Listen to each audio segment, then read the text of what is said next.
of U.S. Special Operations Command, and War Secretary Pete Hegseth says ordered a second strike on a suspected drug smuggling boat in the Caribbean September 2nd, killing 2 survivors of the initial strike. The Washington Post reports Secretary Hegseth had ordered before the strikes that everyone be killed, and that Admiral Bradley told people on a secure conference call during the mission that the survivors were legitimate targets because they could theoretically call other traffickers to retrieve them and their cargo. Deputy White House Press Secretary Anna Kelly says President Trump promised to protect Americans, and that's what he's doing. The president and the entire administration have been consistent throughout all of this. Maduro is not the legitimate ruler of Venezuela. He is the leader of a narco-terrorist cartel. The president reiterated that yesterday. They are sending the absolute worst of the worst into our country. Drug dealers, rapists, illegal aliens seeking to destroy our country with these illicit narcotics. And so this president hasn't taken any options off the table when it comes to carrying out his mandate to eliminate this scourge of illicit drugs coming into our homeland. Because remember, this president was resoundingly elected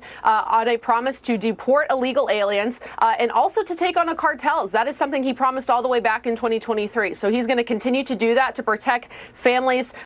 The leaders of Rwanda and Congo will be at the White House today and are expected to sign a peace accord. The president calls himself the peace president and said yesterday that he still believes that Vladimir Putin wants to end the war in Ukraine after the Russian leader met with his U.S. envoys. I thought they had a very good meeting yesterday with President Putin. We'll see what happens. They have a lot of things against him right now. But you have President Putin had a very good meeting yesterday with Jared Kushner and with Steve Witkoff. What comes out of that meeting, I can't tell you, because it does take 2 to tango. The lawyers for Luigi Mangione, the man accused of killing United Healthcare CEO Brian Thompson 1 year ago today, are still seeking to throw out some of the evidence against him as the pretrial hearing enters its 3rd day. Channelie Painter has more from New York.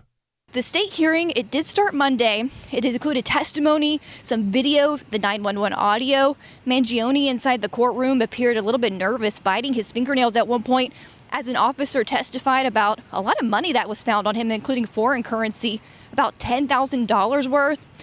Body cam footage was also played inside the courtroom, showing the moment they decided to detain him and then read his Miranda rights about 20 minutes after they first approached him inside that McDonald's.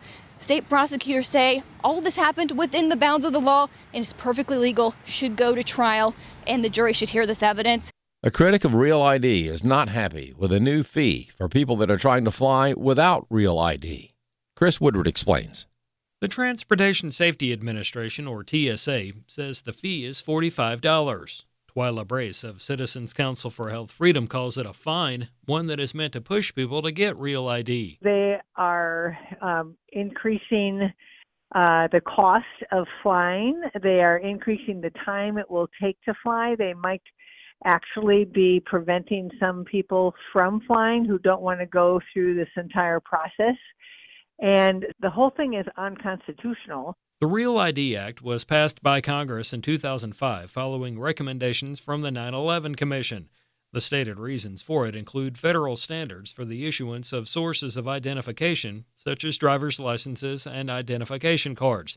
Brace has warned for years that Real ID does more harm than good and could one day be required for things such as health care. This is why Citizens Council for Healthcare has been running campaigns against Real ID. This is a $45 fee for 10 travel days. So if you have a 2-week vacation, you're going to have to pay it twice.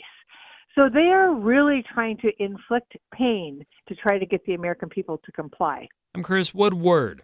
There's more news online at afn.net and download the AFN mobile app for your Apple or Android device. I'm Rusty Pugh.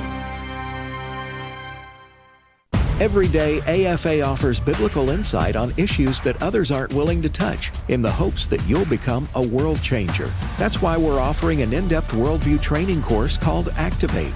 13 different professors teaching 18 sessions, all available online, including a printed workbook to help you apply what you've learned and 1-year access to AFA streaming content to give you even more resources.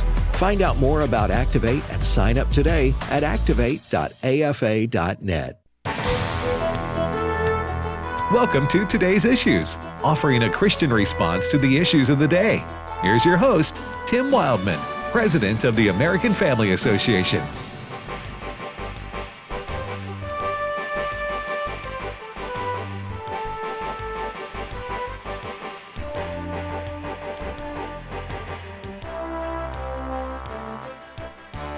Hey, good morning, everybody, and welcome to Today's Issues on the American Family Radio Network. Today's Issues, the name of this here show.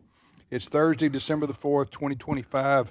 Joining me in studio is Ed Battagliano. Good morning, Brother Ed. Good morning, Tim. And Brother Fred Jackson. Hello again. And I'm calling everybody brother today. Brother Ray. Richard, Hey, Ray? Tim. How you doing this morning? It's all good. It's all good. We haven't. I hadn't been on a boat that's been blown up, which I consider, That's good. That's good. That's a good start to the day. I consider a blessing. When that happens, you ruin your whole day right there. Man. And then if they miss the first time, they're Then coming they're gonna again. shoot you again. The old expression, you never knew what hit you, Yeah. applies here. All right. Ray's in Florida, sunny Florida, 74, 75. What is it today, Ray? Going up. It's cooling down to 75 degrees Man, today. bless your heart. Oh, man. Listen, we're not going to do this all winter. I know. So we're getting this out of the way, and then we understand that you're having nice weather there. As folks who don't know, Ray and Marlene, they moved to become Part of the year. snowbirds. Yeah.